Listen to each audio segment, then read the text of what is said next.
Alors aujourd'hui on va parler... Aujourd'hui Coucou les amis du chien. Alors aujourd'hui on va parler de comment faire pour que mon chat accepte mon chien ou mon chiot. Alors si tu ne me connais pas, je m'appelle Déborah, je suis éleveuse de berger australien et éducatrice et comportementaliste pour les chiens en méthode positive et amicale.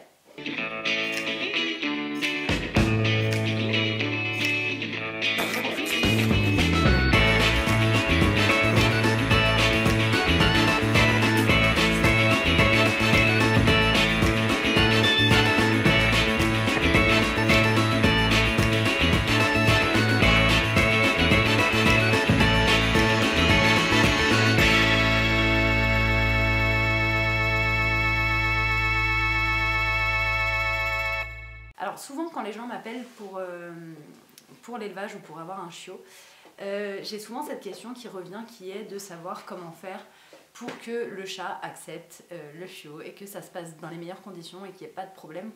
Il y a quelques petites astuces à savoir et je vais t'en parler là maintenant.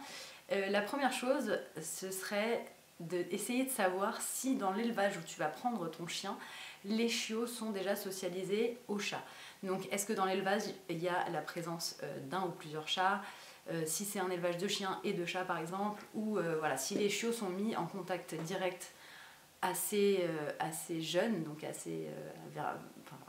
à l'âge où on commence la socialisation à proprement parler aux autres espèces, est-ce que ces chiots vont être mis en contact avec des chats? C'est une première chose. Alors c'est pas tout le temps possible, c'est pas tout le temps faisable. Je sais que personnellement j'ai pas de chat à la maison. On essaye avec le chat du voisin au moins une fois de les faire se rencontrer un par un. Je mets pas tous les chiots avec le pauvre chat, mais voilà, qu'ils puissent déjà commencer à le voir vivre sans trop l'embêter. Donc ça c'est une première chose. La deuxième, ça va être un vrai conseil qui va être de choisir une race en fonction du fait que tu es un chat. Il y a des races, je pense notamment aux races de chasse par exemple, qui vont être prédisposées à courir et à pourchasser une proie, donc forcément ils auront plus cette envie de prédation que d'autres chiens. Je pense notamment aux chiens de compagnie comme les Yorkshire, les Coton-Tuléar, tout ça, qui vont eux avoir moins tendance à avoir envie de chasser ce chat, dans tous les cas. Et surtout ne choisis pas des races comme les chiens loup tchèques ou les huskies, qui eux ont un très gros instinct de prédation, encore plus que les chiens de chasse en fait au final, parce que voilà, enfin, j'entends toujours des histoires aberrantes sur des chiens loup tchèques et des chats qui ont fini par se faire manger. Évite s'il te plaît. Ma meilleure amie est éleveuse de husky et elle te dira la même chose, un husky et un chat ça fait pas souvent bon ménage, bien que voilà, il y ait des choses qui soient possibles sans aucun problème. J'ai déjà vu des huskies avec des chats à la maison et ça se passe bien, mais c'est pas ce qui se passe le plus souvent. Donc faites vraiment attention à la race que vous allez choisir et choisissez-la en fonction du fait que vous avez un chat. Et il est plus facile de présenter un chiot à un chat qu'un chien adulte. Pourquoi? Parce que si vous récupérez un chien à la SPA qui a déjà donc eu une vie avant, s'il n'y avait pas de chat et qu'il n'y était pas habitué, ça risque d'être un peu plus compliqué, même si c'est faisable sans aucun problème, il faudra juste lui apprendre les choses. Et quand on a un chiot et qu'on ramène un chiot à un chat, ça peut aussi s'avérer compliqué parce que le chiot va avoir une seule envie, c'est de jouer avec ce chat. Et donc il va falloir qu'il apprenne que si le chat n'a pas envie, il n'a pas envie quoi. Voilà. Mais en tout cas, la socialisation sera plus facile évidemment si tu amènes un chiot qui sera à 8 semaines en plein dans sa période de socialisation. Et donc ce sera un peu plus facile. Ça c'est les règles générales, mais en fait... voilà, tu peux présenter n'importe quel chien à un chat et ça peut finir par très bien se passer si toutes les conditions sont réunies pour que ça se passe bien. Donc, la première chose, ça va être la présentation. Donc quand tu vas présenter ton chat et ton chien, ça va vraiment être la phase la plus importante. Il faut absolument que ça se passe bien.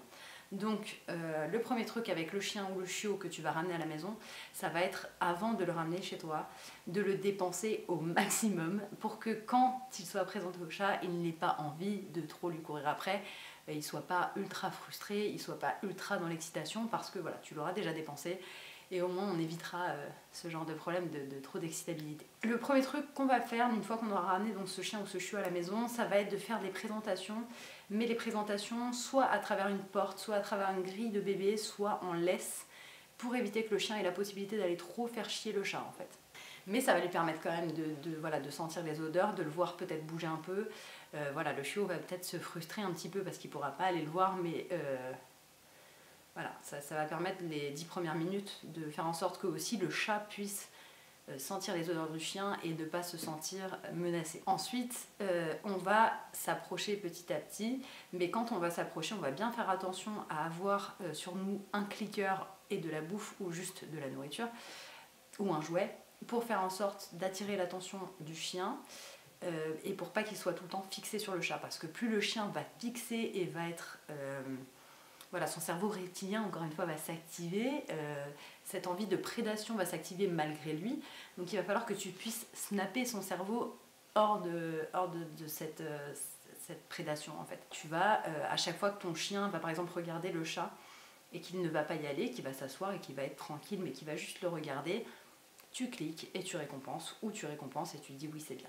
Donc voilà, ça va être une première étape pour apprendre à ton chien, en fait, que quand il est à côté du chat, il y a des choses bien qui se passent, mais il y a des choses bien qui se passent uniquement s'il est calme et qu'il t'offre des comportements polis. Voilà, j'insiste bien sur le fait qu'il est important que tu mettes ton chat en sécurité, et pour ce faire, donc, obligatoirement, le chien, les premières fois sera en laisse pour que tu puisses avoir le contrôle de la situation et pour éviter que ça dégénère et pour éviter que voilà, cette première impression qu'aura le chat du chien soit mauvaise. Les premiers jours, tu auras besoin de maintenir ton chien en laisse et de les maintenir séparés quand tu n'es pas là. Mais t'inquiète pas, au fur et à mesure, ça va se faire. Il faut aussi que le chat s'y fasse, il faut que le chien s'y fasse. Voilà. Mais si tu accueilles un chien adulte et pas un chiot, ce qui serait bon de faire, par prévention aussi, au cas où le chat ait envie quand même de s'approcher du chien et que tu saches pas trop comment le chien peut réagir, c'est de lui mettre une muselière juste pour être sûr que voilà, il n'y a rien de morbide qui se passe en tout cas. Ensuite, je t'ai déjà parlé sur une vidéo, et si je ne l'ai pas encore postée, tu l'auras bientôt, c'est la vidéo sur les autocontrôles. Donc il va falloir que tu apprennes à ton chien à se contrôler et à contrôler sa frustration et à contrôler son envie d'aller faire quelque chose quand il n'a pas le droit d'aller le faire. Et travailler les autocontrôles avec le laisse, par exemple, l'exercice de savoir laisser quelque chose, ça va pouvoir t'aider à contrôler ton chien autour du chat quand tu auras enlevé la laisse en fait. Dès qu'il va aller embêter un petit peu le chat et tu vas sentir que ton chat commence à être pas très content, tu vas lui dire laisse et le chien laissera le chat. Donc voilà, ça va falloir y travailler aussi. Et un point très très important aussi pour le chat, ça va être de lui offrir des endroits en hauteur ou des endroits où se réfugier. Ça veut dire que si tu sens que ton chat n'est pas très à l'aise dans le salon parce que c'est là où est le chien la plupart du temps, et bien pendant un moment, il serait bon de lui offrir la possibilité d'aller dans ta chambre ou dans une chambre ou dans le couloir, que sais-je, peu importe, quelque part où le chien ne sera pas là pour le persécuter entre guillemets, ce qui va lui le rassurer et lui laisser la possibilité de ne pas être proche du chien s'il n'en a pas envie. Et les endroits en hauteur, c'est pareil, ça, voilà, si jamais le chien se met à courir comme un fou, le chat au moins pourra se réfugier quelque part. Ce qui peut arriver, voilà, c'est pas toujours... Il y a des up and down dans la vie, donc voilà, on sait jamais. Mais c'est un des premiers trucs auxquels il faut que tu penses avant même que le chien arrive, c'est que le chat ait des endroits en hauteur. Et je te parle pas forcément d'un arbre à chat, parce que le problème de l'arbre à chat, c'est que si le chien il a envie de le faire tomber, il le fera tomber. Donc je pense vraiment à des étagères ou des choses comme ça, où vraiment, tu vois, ce sera que pour le chat et il aura sa nourriture et son dodo hors de la portée du chien. Vraiment. En fait, alors ce qu'on aimerait à tout prix, c'est que le chien ne prenne pas l'habitude de poursuivre ton chat, parce que ça va vite devenir invivable pour toi, pour ta maison, comme pour ton chat et comme pour, je sais pas, tes enfants ou ton mari. Enfin, ça va devenir invivable pour tout le monde de voir le chien courir à chaque fois qu'il voit le chat apparaître. Enfin, c'est pas le but. Donc vraiment, prends le temps de bien faire les présentations, même pendant une semaine s'il faut, en laisse, et toujours séparé quand tu es pas là pour éviter qu'ils prennent cette mauvaise habitude de persécuter le chat et de prendre l'habitude de le poursuivre en fait par plaisir parce que c'est drôle quoi. Et aussi mets la litière hors de portée du chien, parce que rappelle-toi qu'un chien adore manger le caca des chats, déjà d'une.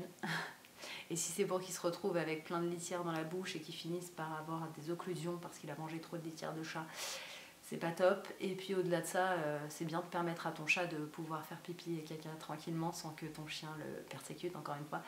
ou sans que ton chien le mette mal à l'aise tout simplement parce qu'il le suit partout. Que voilà, il y a des relations chien-chat qui se passent extrêmement bien, il n'y a pas de raison que ce soit pas ton cas, il faut juste faire en sorte que les premiers temps ça se passe le mieux possible pour que chacun apprenne que l'autre n'est pas une menace ou que l'autre n'est pas un jouet.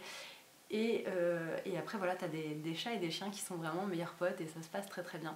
Donc tu peux y arriver, il faut juste un peu de travail, il faut juste vraiment faire attention et organiser ton espace pour que tout se passe bien.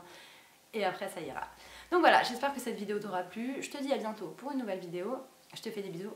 Salut!